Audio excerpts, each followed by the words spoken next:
Comment c'est possible d'en arriver là en si peu de temps? Passer de ça à ça.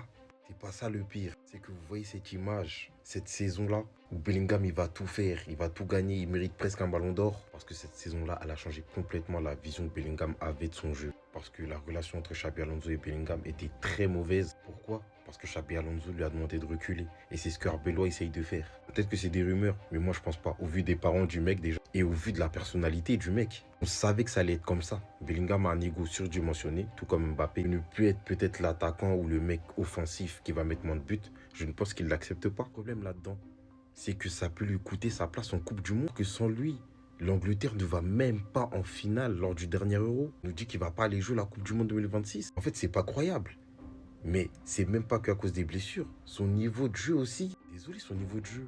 S'il est en concurrence avec Phil Foden ou un Cole Palmer, ok, là, il a commencé à baisser en rythme. Palmer, il essaye d'en retrouver. Bellingham, on ne sait vraiment pas sur quel pied danser. Qu'un coach comme Thomas Tuchel, il n'y a pas d'état d'âme. Que tu t'appelles Bellingham ou Beckham, il pense que tu n'es pas le meilleur joueur pour son équipe, il va pas te prendre. Et on en revient où? À cette saison. Cette saison a tout changé. Elle lui a fait passer un cap.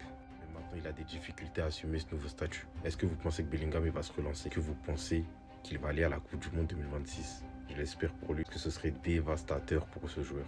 Dites-moi ce que vous en pensez dans les commentaires. C'est le duo madrilène, on donne la voix, venez suivre.